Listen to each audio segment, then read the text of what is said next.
taraf nokta bolo yang itu mana pun jadi nanti map sound ya berarti ada berarti apa tuh jaga karena nomor phone itu canggung ya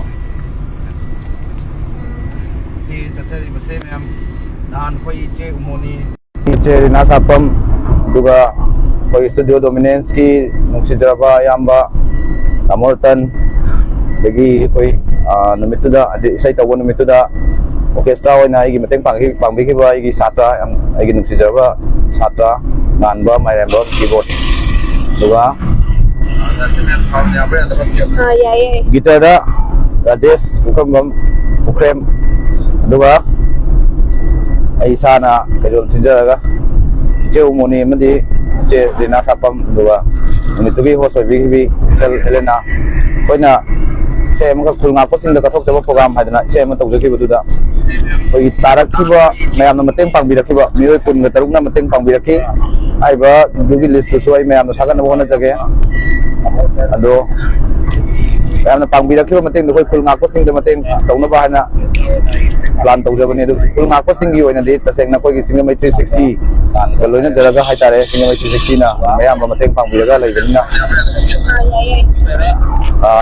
Koi relief game da leiriba angang sing yausang chai kudingi haja kon hek khanak kadagi akoina khanak kadagi khanak te mamang da kai kai to kilogo haidu mo dikko thamle le kon hek khanak kadagi na ngasi ba bosda haidi yausang haibu sida angang sing amadi kalche maya kayagi yausang se koi harau kumai na pik thalaga lakwa dugumba festival amani leidu da yausanggi nakatheng ba phangjadraba angang sing haidi yum leitabadagi haitare koi mayam kana gumba sing na kai gumka na haugi bana minini se to bira ka de kana khanja bani dubu dopa kemta dugi keno rapsa to bira to male koi na ngamja ba hai tare koi da leja ba sentam se mai to na yak thang ka theng ba khanja ka ba angang sing sida matem bira se duga inmet ya leiba mathang kitang na tai cha da ba yeng ba santong mo se to kala ka mayam no labi se wondari wa widagi ta khosang bira ma thauda jaraga ya khosang biromda ya khosang bidagi kong khoigi sangai festival ga changya ba ta ba labi da thauda kanda maina leiba amna kitang film taran leiba haita kunna total inmate 72 leibani ada mafam da lewat miba inmate sing su yang ngam jaba special masing dari wek mayam ba yen no di bicara ge ai do cara ba jadi wen di labi da koina mayam ba sing tau na ba bagi ini sampai itu lagi baru membeli lifem juga lagi makan kerap dua hasil sudah banyak ngam saya cerita aja dah wah mata mah tiga orang sudah sampai sama kayak macam apa kalau dilaknya dari sini lagi tidak bisa bercinggung lecal hek hodor apa lagi aduh kalau ini nasinya mai 360 gi bo so ai tare ai yawa ai involve to program gaida transportation gi mateng adum pangbi na leiba ai gi lekai gi childhood friend ni ai gi siba mo ko ma dongbi sana sam kita ulam mo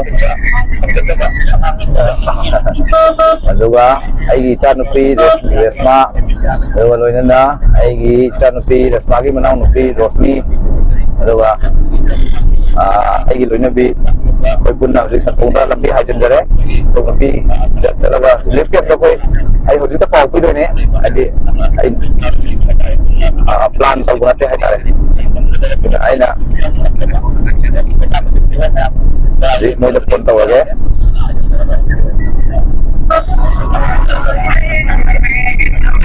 em sida apa yang lebih teknik apa sing di teknik apa sing tapi coba program ini aja mereka teknik apa sing ini mesti apa ya apa kare kan mungkin pak luxury kan pengen bantang tahu sila na sun kan ba sida alo dipak na limkan na atang mo bila mo di lao sa dong aja lawa inna chitu pula ka bila mo ta ay hoji aja la sai sin kana ba nanti saya isin sana berapa? Oh, saya isin sana aja. Kalau pulang lagi dulu mangan sini kan ya. Ada saya lekai kusuk ibu ketangan sini ya, kusuk pulang kok. Oh, gila kok atau apa? Lah, lah. ꯑꯩꯈꯣꯏꯅ ꯍꯥꯏꯗꯤ ꯈꯨꯟ ꯉꯥꯛꯄꯁꯤꯡꯒꯤ ꯀꯠꯊꯣꯛꯆꯕ programme ꯑꯣꯏꯅ ꯍꯥꯏꯖꯔꯒꯁꯨ ꯄꯩꯁꯥꯁꯦ ꯈꯤꯇꯪ ꯂꯤꯛꯄ ꯇꯥꯈ꯭ꯔꯦ ꯃꯌꯥꯝ ꯋꯥꯔꯧꯕꯤꯕ ꯌꯥꯗꯦ ꯁꯤꯗꯤ ꯑꯩꯈꯣꯏꯅ ꯇꯧꯖꯔꯤꯕ ꯈꯔꯗꯨꯅ ꯋꯥꯠꯄꯅ ꯍꯥꯏꯒꯗ꯭ꯔꯥ ꯑꯗꯨꯒ ꯃꯌꯥꯝ ꯁꯞꯄꯣꯔꯠ ꯅꯨꯃꯤꯠꯇꯨꯗ ꯁꯞꯄꯣꯔꯠ ꯇꯧꯕꯤꯔꯛꯈꯤꯕꯗꯨ ꯈꯤꯇꯪ ꯂꯤꯛꯄ ꯍꯥꯏꯁꯤꯁꯨ ꯍꯧꯖꯤꯛꯀꯤ ꯃꯇꯝꯗꯗꯤ ꯌꯥꯝ ꯌꯥꯝꯕ ꯄꯩꯁꯥ ꯃꯁꯤꯡ ꯑꯃꯅꯤ ꯑꯗꯨꯕꯨ ꯑꯩꯈꯣꯏꯅ ꯈꯨꯟ ꯉꯥꯛꯄꯁꯤꯡꯗ ꯆꯠꯊꯣꯛ ꯆꯠꯁꯤꯟꯒ ꯑꯗꯨꯒꯤ ꯑꯦꯛꯁꯄꯦꯟꯗꯤꯆꯔ ꯑꯩꯅ ꯂꯩꯕ ꯅꯠꯇꯕꯅꯤꯅ ꯑꯩꯅ ꯍꯥꯞꯀꯠꯄ ꯉꯝꯖꯗꯕꯅꯤꯅ ꯍꯥꯏꯇꯥꯔꯦ ꯏꯁꯦꯡ ꯁꯦꯡꯅ ꯍꯥꯏꯔꯒ ꯑꯩꯈꯣꯏꯅ ꯉꯝꯖꯕ ꯊꯥꯛꯇ ꯀꯩ ꯇꯧꯕ ꯌꯥꯒꯦꯅ ꯁꯨꯝ ꯊꯤꯔꯛꯄꯗ ꯔꯤꯂꯤꯐ ꯀꯦꯝꯒꯤ ꯑꯉꯥꯡꯁꯤꯡꯁꯤ ꯍꯧꯖꯤꯛ ꯑꯗꯨꯝ ꯌꯥꯎꯁꯪꯁꯦ ꯅꯨꯡꯉꯥꯏꯇꯅ ꯂꯩꯅꯕꯒꯤ ꯄꯥꯎ ꯑꯃ ꯁꯨꯝ ꯇꯥꯕꯁꯤꯗ ꯑꯩꯗꯤ ꯑꯉꯥꯡꯁꯤꯡꯗꯨ ꯉꯥꯛꯇꯪ ꯃꯣꯏꯗ ꯂꯨꯄꯥ ꯑꯃꯇꯪ ꯑꯣꯏꯔꯁꯨ ꯑꯩꯈꯣꯏꯅ ꯄꯤꯕꯤꯔꯨꯔꯗꯤꯀꯣꯅ ꯋꯥꯈꯜꯗ ꯈꯜꯂꯛꯄꯗꯒꯤ ꯃꯦꯟꯂꯤ ꯃꯁꯤ ꯑꯁꯦꯡꯕꯗꯤ ꯁꯤꯡꯒꯥꯃꯩ ꯒꯥꯏꯗ ꯇꯧꯕꯤꯕꯅꯤ ꯑꯗꯨꯒ ꯁꯖꯦꯁꯟ ꯃꯥꯅ ꯑꯌꯥꯝꯕ ꯁꯖꯦꯁꯟ ꯇꯧꯕꯤꯕꯅꯤ ꯑꯗꯨꯅ ꯉꯁꯤ ꯑꯗꯨꯅ ꯐꯔꯦ ꯍꯥꯏꯗꯅ ꯈꯟꯅꯔꯀꯥꯟꯗ ꯑꯩꯈꯣꯏ ꯃꯇꯦꯡ ꯇꯧꯖꯔꯤꯕ ꯍꯥꯏꯗꯅ ꯇꯧꯕ ꯂꯥꯛꯆꯕꯅꯤ.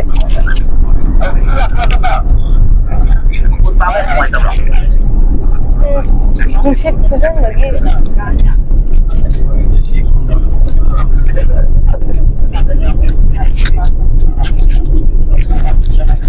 ꯑꯩꯈꯣꯏꯅ ꯍꯧꯖꯤꯛ ꯌꯧꯁꯟꯖꯔꯛꯏꯁꯦ ꯁꯣꯝ ꯌꯧꯗꯣꯔꯦ ꯅꯍꯥꯟꯅ ꯆꯠꯂꯨꯔꯒꯨꯝ ꯇꯧꯗꯥꯏꯅꯦ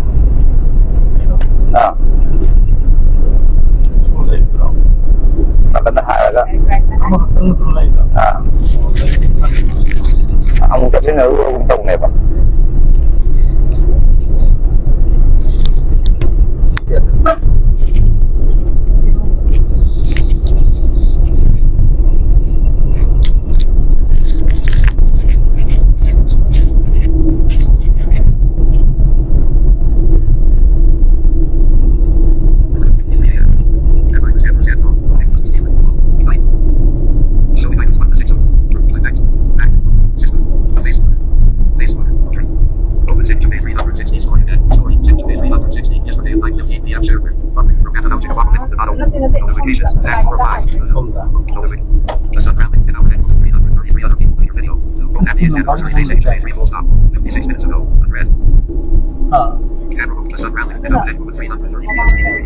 Relief camp ani lay. Relief camp sila sama lay. So, sina kitang mi sulya kayam la yam banate sinakar liye nuga amana kay kitang kacin hanjan na hay tare. Kacin hanjan na iba.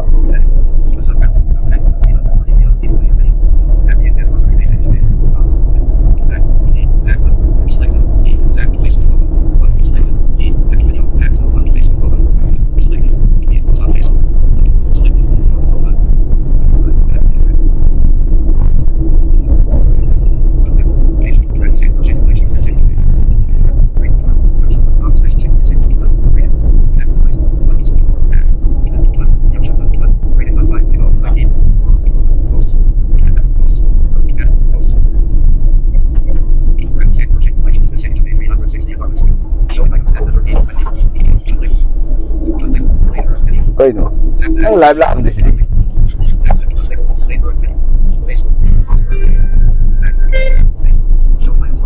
Tato apa nih live? Das mana tang bro?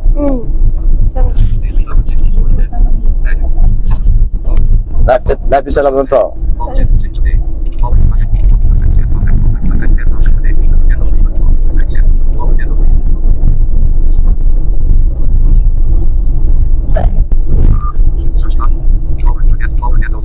Network itu apa ni nak? Yang tak ada.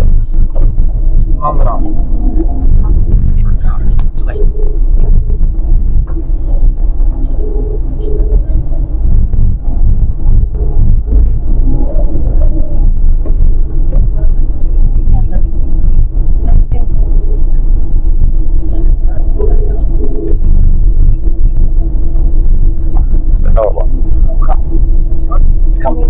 Tahu apa? Ay matangyaw naman, relief kami ore. Be matingulit sa tumiko. Taon do.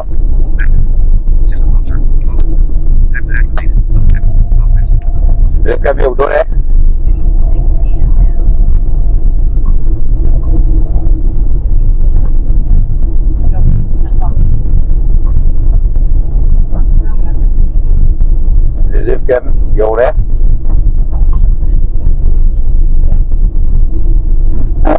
ko.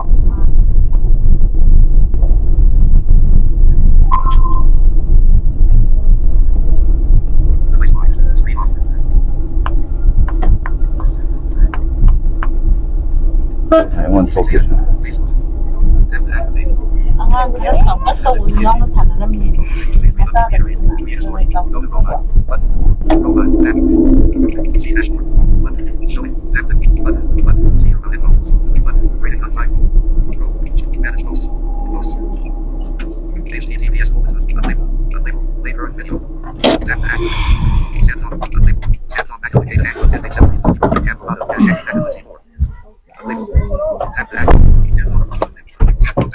Yang ase, yang musik, ntar ase, yang interaction tau ase. Kita thông bộ ngang mà han sao rồi chẳng ngang tên tao ngang nhiệt tôi vào tên nghe ngó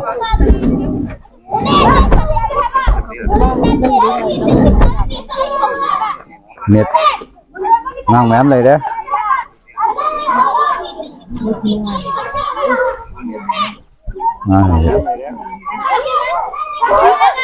Dài.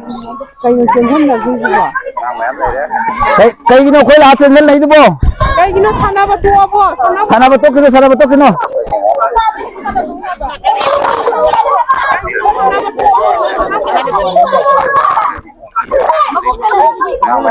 kino Deepak enak Deepak nang lao em matang pula sih Dale okay Nih, kau silat tahu ini macam dum. Pulau tu nanti silo. Anang macam mana paling level paling paman lo, paman berapa level berapa? Hello guys. Hao. Yo ai, paman yo. Guys, ai lat kan tahu dia ngak tang leh, why sah sih?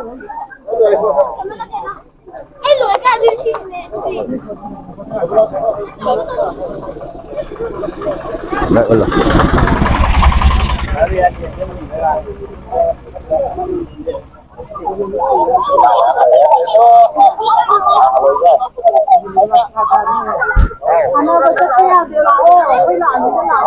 là lo Mà bột lấy nhưng nó sẽ lấy bẹp đấy như lo. lo học sinh gì hả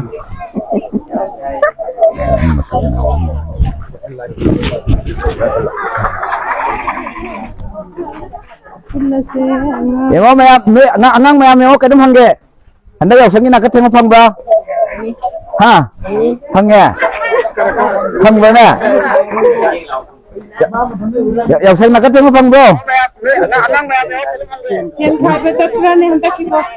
anh đây sen khai với tất bro, tất kẹ, atau pemina gak dilam bro, học sinh kẹ, học sinh đi làm đấy, tôi school hết tàu đi mà có. Sao có? Cái số này tàu rồi, tàu không. Anh ta kia lấy tiền. Nanti ai na hangi seri lip ke mang sih hang ni dah. Noi ma'am kai gumba ai na học sinh nè. Dia nak thieng bagi. Oi mi thai sana ba. Mai sai rồi đi halo ra. Halo ra nè.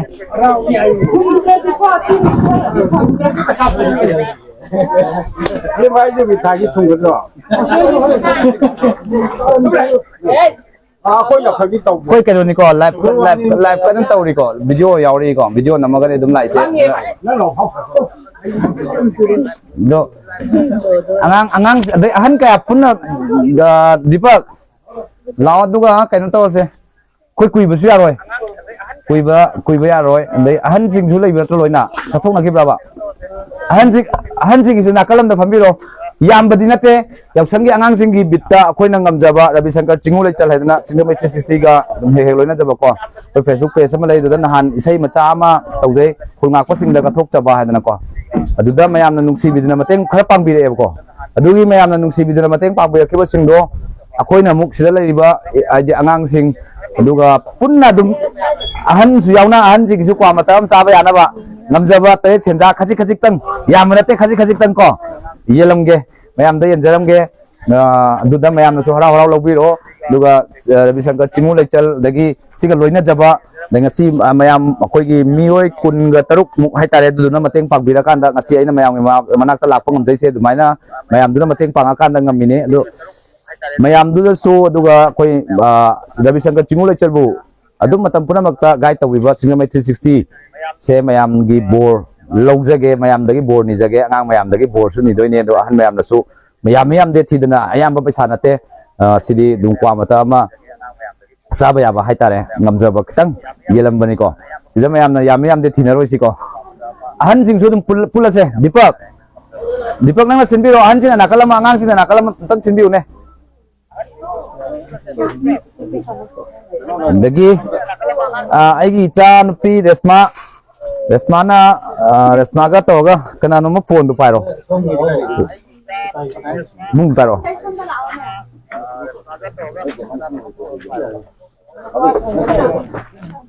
ꯑꯉꯥꯡꯁꯤꯡꯗꯣ ꯄꯔꯦꯡ ꯂꯦꯞꯄꯣ ꯑꯉꯥꯡꯁꯤꯡꯗꯣ ꯄꯔꯦꯡ ꯂꯦꯞꯄꯣ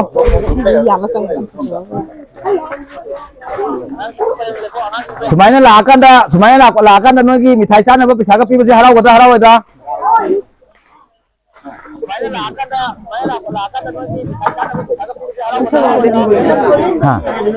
ꯅꯪꯒ ꯆꯠꯂꯣ ꯑꯩ ꯌꯥꯎꯗꯦꯕ ꯑꯗꯣꯝꯗ ꯌꯥꯎꯁꯪꯗꯤ ꯑꯉꯥꯡꯒꯤꯅꯦ ꯑꯉꯥꯡꯗꯤ ꯍꯥꯟꯅ ꯍꯧꯔꯣ ꯉꯥꯏꯈꯣꯀꯣ ꯀꯩꯅꯣꯝꯇ ꯍꯪꯒꯦ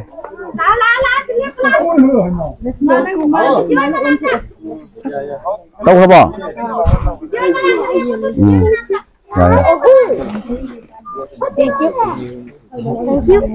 ꯑꯩꯈꯣꯏꯅ ꯃꯌꯥꯝꯗ ꯍꯥꯏꯖꯅꯤꯡꯕꯗꯤ ꯑꯩꯈꯣꯏꯒꯤꯗꯤ ꯆꯨꯝꯅ ꯁꯨꯝ ꯑꯩꯈꯣꯏꯅ ꯉꯝꯖꯕ ꯈꯔ ꯁꯨꯝ ꯃꯌꯥꯝꯅ ꯅꯨꯡꯁꯤꯕꯤꯗꯨꯅ ꯃꯇꯦꯡ ꯄꯥꯡꯕꯤꯔꯛꯈꯤꯕꯁꯤꯡꯗꯣ ꯀꯠꯊꯣꯛꯆꯕꯅꯤ ꯑꯗꯨꯒ ꯁꯦꯂꯤ ꯏꯆꯦ ꯎꯃꯣꯅꯤ ꯑꯗꯨꯒ ꯂꯣꯏꯅꯅ ꯏꯆꯦ ꯔꯤꯅꯥ ꯁꯥꯄꯝ ꯍꯥꯏꯗꯤ ꯏꯆꯦ ꯑꯅꯤꯁꯤꯅ ꯏꯁꯩ ꯁꯛꯄꯤꯔꯝꯃ ꯀꯥꯟꯗ ꯃꯌꯥꯝꯅ ꯅꯨꯡꯁꯤꯕꯤꯗꯨꯅ ꯃꯇꯦꯡ ꯄꯥꯡꯕꯤꯔꯛꯄꯁꯤꯡꯗꯨꯅꯤ ꯑꯩꯈꯣꯏꯅ ꯑꯉꯥꯡꯁꯤꯡꯁꯤꯗ ꯊꯦꯡꯀ꯭ꯌꯨ ꯍꯥꯏꯌꯣ ꯏꯁꯃꯥ ꯅꯪꯒꯤ ꯃꯥꯏꯀ꯭ꯔꯣꯐꯣꯟꯗꯣ ꯑꯣꯟ ꯇꯧꯕ꯭ꯔꯥ ꯇꯧꯋꯦ ꯑꯉꯥꯡꯁꯤꯡꯗꯨꯗ ꯊꯦꯡꯀ꯭ꯌꯨ ꯍꯥꯏꯔꯣ ꯆꯤꯆꯦꯗ ꯕꯣꯔꯒ ꯄꯤꯔꯣ ꯑꯉꯥꯡꯒꯤ ꯂꯣꯏꯔꯦ ꯑꯉꯥꯡꯒꯤ ꯂꯣꯏꯔꯕ ꯑꯍꯟꯁꯤꯡꯁꯤ ꯑꯗꯨꯝ ꯆꯪꯉꯣ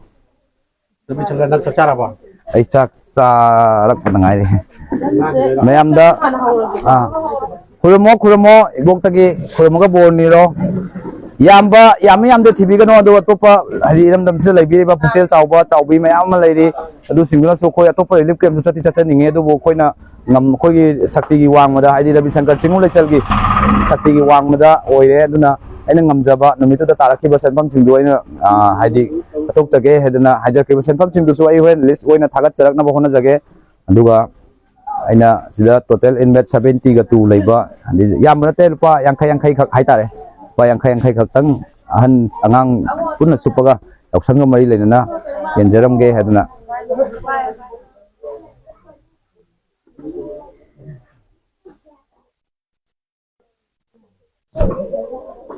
ꯃꯌꯥꯝ ꯉꯁꯤ ꯑꯩ ꯂꯥꯛꯄꯁꯦ ꯀꯩꯗꯧꯁꯤꯒꯦ ꯑꯩꯈꯣꯏꯒꯤ ꯅꯣꯏ ꯅꯦꯅꯦ ꯑꯃ ꯂꯥꯛꯏꯁꯦ ꯑꯉꯥꯡꯁꯥ इसे सबको पता नहीं इसे शांत रहो इसे जरूर तासी को यार भाई रोशनी काका की तरह ले तो पुथरो Nongnya tuh tahu. Yen belu apa? Ay kana to kwa. Hey, say pa. Ai tanu pi se nau bangang ne. Adi nau na ai na sengwa cha pa. Adum salakani. Sound hao din ngai nong sound pula ke. Nong ma.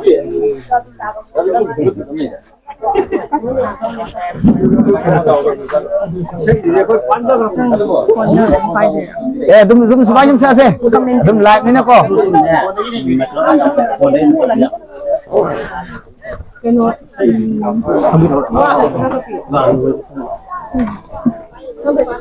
Sudah ba? Saya pilih ke. Ni mesin tu khang do kya wala. Ani kata ha bani ko. Kanano? Sakiro. Moi hung wala. walan biya de ꯑꯗꯣ ꯊꯨꯡꯗꯕꯉꯩꯗꯣ ꯍꯥꯏꯌꯣ ꯍꯣꯔꯦꯟ ꯑꯩꯈꯣꯏ ꯆꯠꯈ꯭ꯔꯒ ꯍꯥꯏꯍꯧꯕꯗꯤ ꯀꯥꯟꯅꯗꯦ ꯂꯩꯔꯤꯉꯩꯗ ꯍꯥꯏꯒꯗꯕ sida ada ahing leki pada tabako sige no ꯑꯗꯨꯗꯣ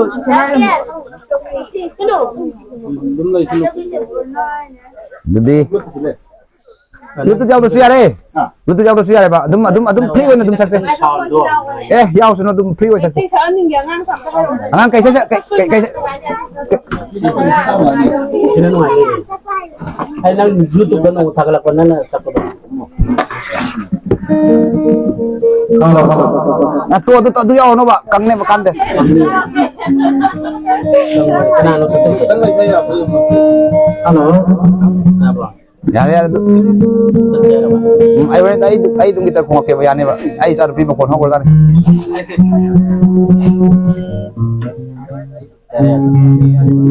Betma. कैसे तासे बा हेरो अमंसा कैसे तानेंगे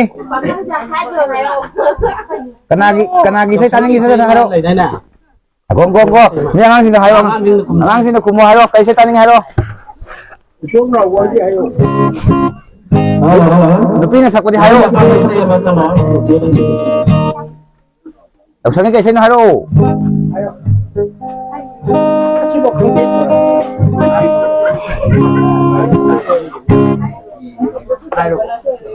Sige na di hayo.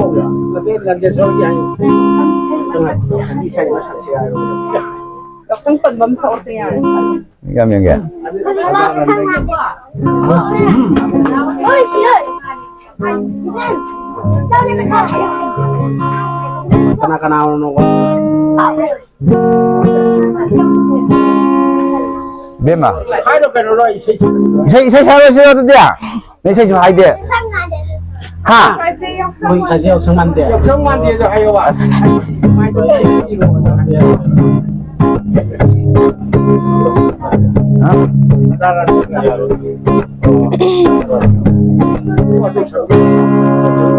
Aduh, saya kan. so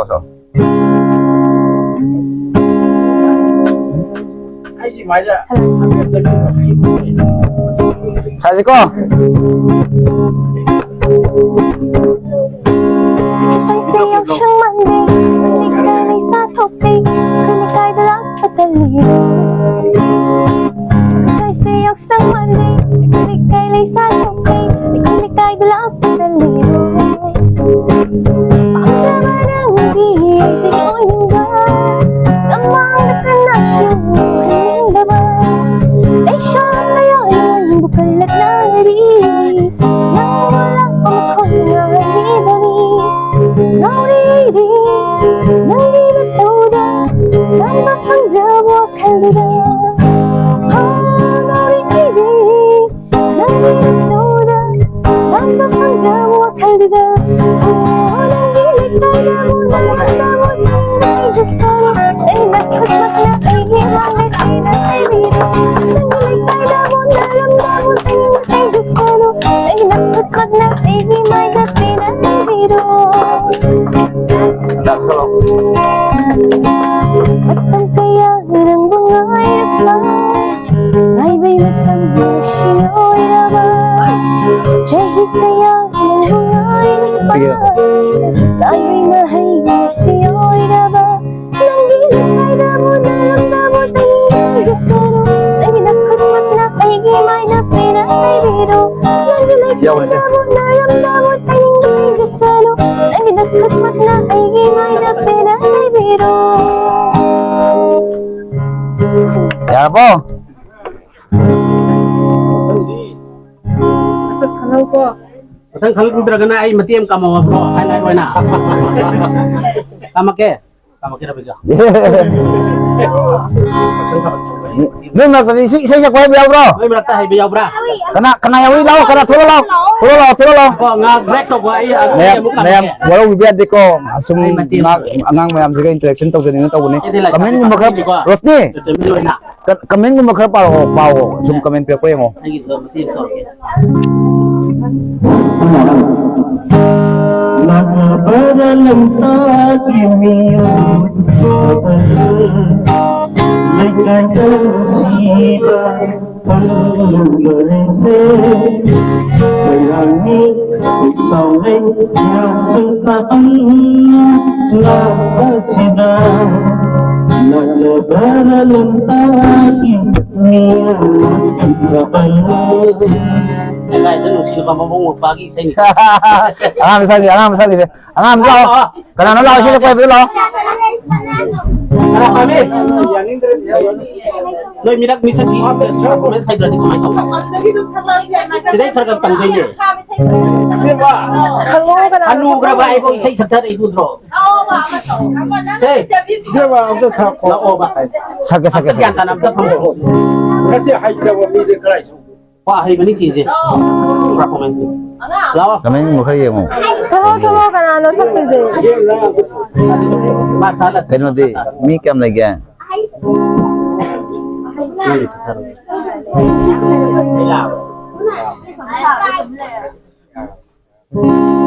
So, mali na da. Hairo sa o. Kasi sa to no. Hay so din. Abi sabi ko asi ana sa Baka dapat sisiday tara si do. Ha? O sisiday tara. Kasi taning eh. Sino may sa kalwa? Bema. Na. Tama. Talo. Che, masage ko. Kuin ro si ko, masage ko.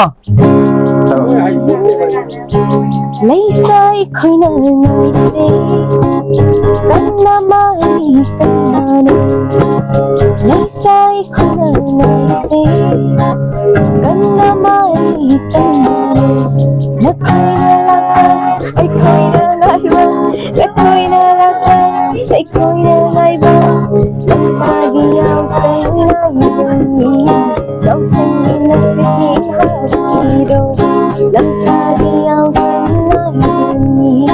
kau sendiri tahu cuma mesti terjadi kerja tidak banyak cinta kau sendiri nak kini jauh kau sendiri nak kini jadi nak ai kau nak kau nak ai kau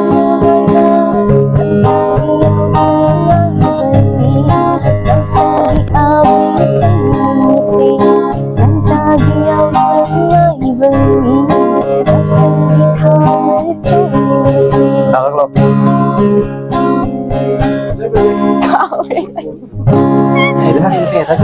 Ay sa sik. Nungay bro. Ang di ngambra. Nungay bro. Wait, sun. Ado kayo tong si ko nung man eh. Phajana sound to pura la ke ko. Sound to pura la ka nung phajana sakse. Do kanon dia ai lang din ngana. Sun di man kita. Yadudi yaksang dumadi ngamaroi. Sang lo ka or sune nongma suti oi bani amda ne. Atopa mi amaga cheche siga bene siga pura la ke ko. Noi mam nungai na lai kana pau ko. Ya bro. Age hayo. Ino ay aja nang yak sang ikon malong dia. Sin long malak pero. Lai kana pa gadam ni adai achau mi oi na ba ko. Lai kana pa gadam ni ado ngasi pirang ni paisa na kay daw ni. Yasam ta thalo. Makapon. Nei paisa do kay daw din am ta hairo se. ai cái thiên lý sửa cả Nang tel do ata pusilo ba. Te sin ta. Mo ko do mayam ta halo ba. Hairo noi paisa do kay daw din hairo am ta yang tarage. Ai đâu có lên cho luôn đi, ai đâu có quật. Sabotan ya.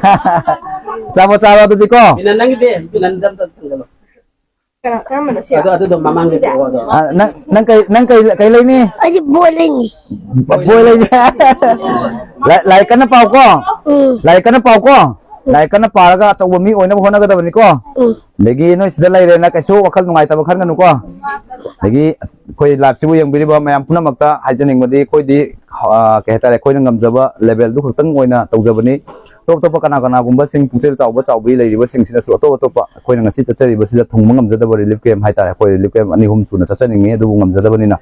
Top lay riba relief camp sing na top sing na su top pungsel chawbi social media platform pai biri ba bo su nuga lanai bo su sing na relief camp da smaina displaced person oy na lay riba sing angang sing sigi encourage to bi boy na mayamna nungsibiduna akoina tataba ngamjadaba singdu mayamna chapiraga mateng pangbiu haiba wafam sigalona asigi live se live se loi giroi ge koi lambi da dum chala live dum tawa sakhage ko lambi da live tawa dum sakhage mayam koi adudi ngasi kaina si ko ngang sang yare ko Funny kaino yaw bo thung bro sa thung da ba yaw ba sing do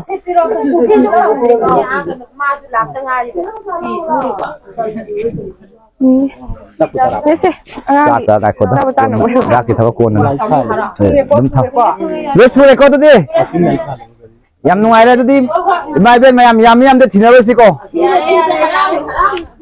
yam nungai ra to di khoi lat to dum chakhage lambi da thengna ba ngang sing da naka thengrage ne chau ki. Dipak ai chale ko to di mayam dum chamina se du lambi da ngang sing thengna ba khot pa pesa kha leme seng na dum mayam da hajai sini re ma pesa kha sing lambi da ngang thengna ba ma thengna ta ga di lambi da le ba ngang sing da koi dum ngam ba Sorry. Tadi anak tengah. hayeng su to ka ne hoi mayam ko Ravi Shankar chingule chalgi mai kai dagi mayam puna ku khum jari Isa Lupira ba? sira yam ba singi macha ne kakalo lao fare nung bi ta lao lambi da le angang le ram bai yeng se lambi da kai gumba angang le ma mayam dum adi koina koigi haitare ai gi oina lanai oina mayam na mateng pangbi rakhi ba sing budi mayam na mateng pangbi rakuni ko sidi koina khul nga ko sing da kathuk ta ba program haidara sinja gi bo bani na haitare mayam na ibun nungsi biduna lanai oina mateng pangbi rakhi ba sing du khaktang ai gi oi jage aduga mayam gi ni haiduna pangbi rakko sing budi ai mayam gi kai gumba ma tabuda kathuk ta ge dari nai chale dudi mayam da adi aina ke haitare kitang transparency oiba hagada du pam jabagi ni aduga mateng asigi sumaina sampung da la akan da koina live tawba ngamjari ba sigi uchel chawna mateng pangbi rakhi ba sing dugi ming konana ai makhada haidi soidana thaga chana ba ngasi inamitai thaga chana ba hona jage mayam na makhata na Ravi Shankar chingule chal gurung sibiyo di support to biyo hadna ai mai ke dege hajari sum lambi da mayam de chamina se yum hanlo bawa ade koida ke hatare atop behind ta ken kalai ke habudne mayam da ucheningi se koi lambi da tum chamina raga kai gum lambi da ngang se ngang thengna di lambi da ngang koi gi option kinsi di kanamta adi relief camp tana tana ngang sing amata naka thengba phangdra bani na haitare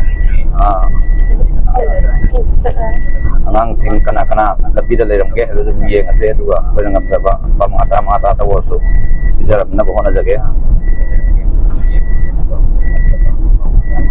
mem pesa se yam le manate ko khara lem ba haitare khara lem do ando ina sum kai to ga mayam da lambi da ba ngang le ma ga di lambi da ngang le ma ga di kham ko Yen pi với yen nào thôi.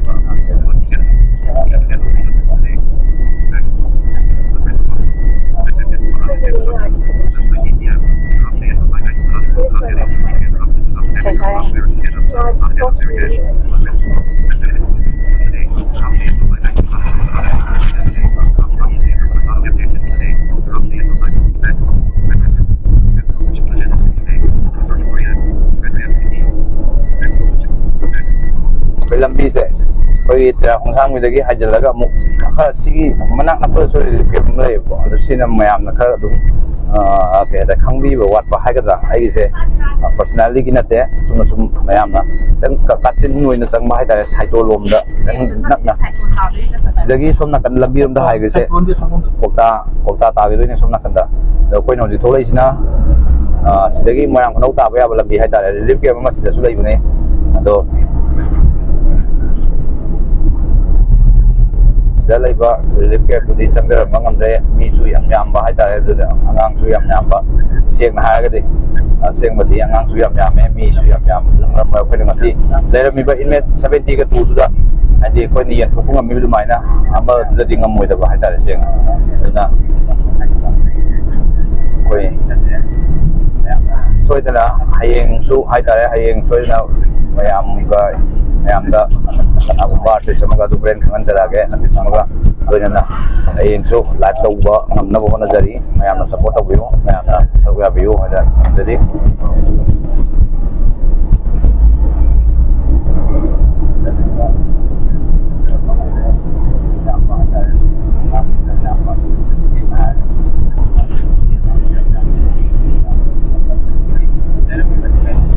daw ya de me nga ambulem de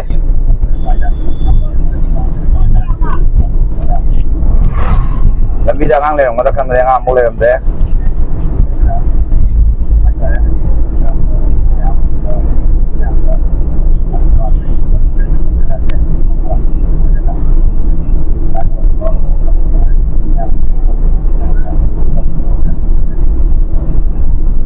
koi tawdi koi si lambi se yam kana mi yang thok lambi di oi da ba na lambi sida koi angang dai ta adi ni to ko da nung sin sa sakala ko ta ming oi ba angang se angang to koi chang wa le nung daw ro mo di angang se ko da ni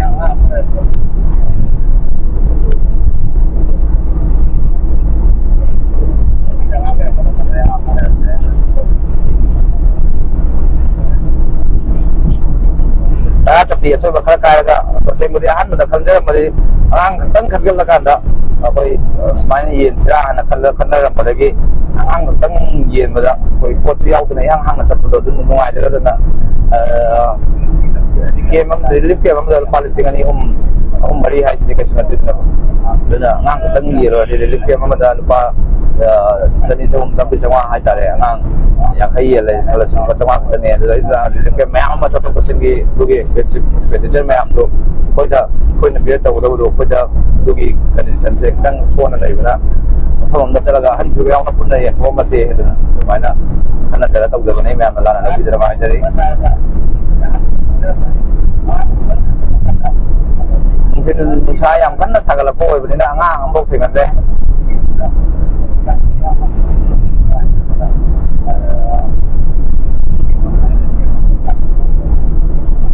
do koi soi na ite le matha ka chari Persuram Em muốn coi cái này cái gì ha mai dai da Persuram hai ba mai dai da Persuram tha ka chari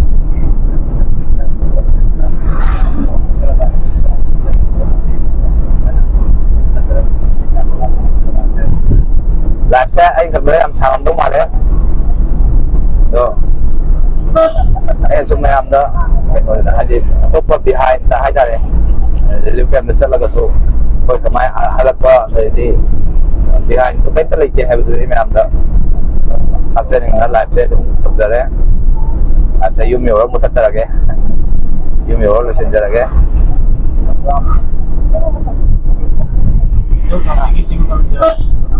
Yêu thằng chính quay năm bề ấy bây giờ không Sisi da koi main road ta đấy sin main road ta kan sida man da kenong khal cái sigi ta cha lo jara ga hai ta re main road ta ri ba sigi nung chuk thang da lai ri ba hai ta re bilo thang jing ching hai di bilo thang jing koi gi chai ko ding gi chera wa no pa da chera wa no pa da he koi ya bam di thoi da chera wa no pa da he koi cái ta re no pa ba du gi het thang nan lai ba thang da lâu thằng những cái giấy của những phần tập này được cũng chỉ đi được ya sa ủn đấy hai ta đấy lại có khi bên này thôi vậy đang xin nam làm một cái đó chính sẽ cái món lấy cái đồ sum làm đó hoàn thành cái tàu này chính được chúng tôi bảo mà tuần sẽ có cái nó lên ủi sẽ qua tempo các bên này nên làm đó hoàn thành cái tàu này coi na chắc lúc đi vào làm gì hết main road ta kan main road cái coi maning pang hai giờ là kan đó cái lâu thằng những cái cá bây giờ làm gì hai ta lấy rồi dulu mayam da sum sigi ta da se long jara ga hai ta la sigi pudong saw lo ga uchen ngan tok jawni costume du u ngam ra nanti ko yum tara se ba yang si rồi sang vị dầu đấy thì men rô ta có gì luôn đã trong ngầu bị rồi đó ai gì lấy phẩm ai gì yêu hai ta đấy trong ngầu bị giờ hai cái ta đấy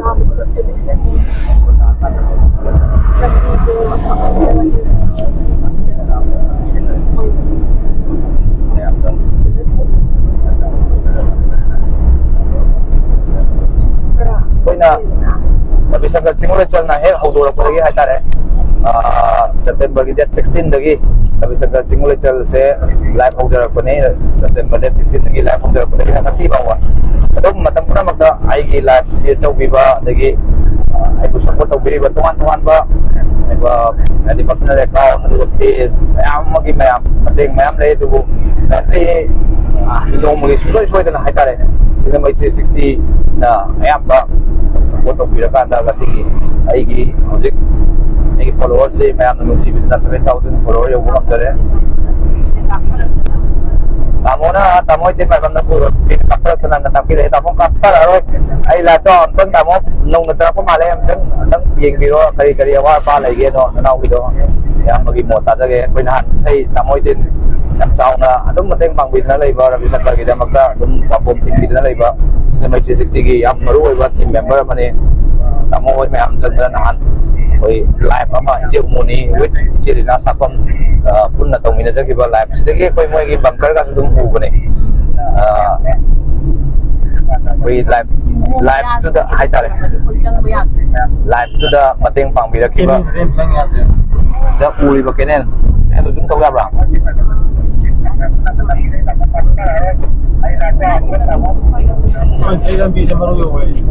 ꯑꯩꯈꯣꯏꯅ ꯆꯠꯂꯤꯕ ꯃꯦꯟ ꯔꯣꯗꯁꯦ ꯑꯗꯨꯝ ꯃꯔꯨ ꯑꯗꯨꯝ ꯌꯧꯕ ꯖꯒꯥꯅꯦ ꯑꯩꯈꯣꯏꯒꯤ ꯀꯩ ꯍꯥꯏꯇꯥꯔꯦ ꯂꯥꯏꯚꯇꯨꯗ ꯃꯌꯥꯝ ꯅꯨꯡꯁꯤꯕꯤꯗꯨꯅ ꯃꯤꯑꯣꯏ 26 ꯍꯥꯏꯇꯥꯔꯦ ꯃꯤ 19ꯅ ꯃꯇꯦꯡ ꯄꯥꯡꯕꯤꯔꯛꯈꯤꯕ ꯁꯦꯟꯐꯝꯁꯤꯡ ꯑꯗꯨ ꯑꯩꯅ ꯔꯤꯂꯤꯐ ꯀꯦꯝꯞꯇ ꯆꯠꯂꯀꯥꯟꯗ ꯑꯃꯨꯛ ꯍꯥꯏꯗꯤ ꯗꯤꯁꯄ꯭ꯂꯦꯁ ꯄꯥꯔꯁꯟ ꯑꯣꯏꯔꯒ ꯂꯩꯔꯕ ꯌꯨꯝ ꯂꯩꯖꯗ꯭ꯔꯕ ꯑꯉꯥꯡꯁꯤꯡ ꯂꯣꯏꯅꯅ ꯅꯥꯀꯠ ꯊꯦꯡꯕ ꯐꯪꯖꯗ꯭ꯔꯕ ꯑꯉꯥꯡꯁꯤꯡ ꯑꯗꯨꯝ ꯑꯍꯟꯁꯨ ꯌꯥꯝꯅ ꯄꯤꯔꯝꯃꯦ ꯍꯥꯏꯇꯥꯔꯦ ꯉꯝꯖꯕ ꯂꯨꯄꯥ 50 ꯃꯤ 70 ꯔꯤꯂꯤꯐ ꯀꯦꯝꯞꯇ ꯂꯩꯕ 70 ꯏꯟꯃꯦꯠ ꯑꯉꯥꯡ ꯌꯥꯎꯔꯒ ꯑꯗꯨꯗ ꯑꯩꯈꯣꯏꯅ ꯉꯝꯖꯕ ꯍꯥꯏꯇꯥꯔꯦ ꯄꯤꯖꯔꯝꯃꯦ ꯑꯗꯨꯒ ꯅꯨꯃꯤꯠꯇꯨꯗ ꯇꯥꯛꯄ ꯁꯦꯟꯐꯝꯗꯣ ꯁꯤꯅꯤ ꯍꯥꯏꯕꯗꯨꯁꯨ ꯑꯩ ꯃꯌꯥꯝꯗ ꯇꯥꯛꯆꯔꯒꯦ ꯑꯗꯨꯒꯤ ꯑꯞꯗꯦꯠ ꯇꯧꯖꯔꯛꯀꯦ ꯑꯌꯨꯛ ꯌꯧꯗꯣꯔꯦ ꯍꯧꯖꯤꯛ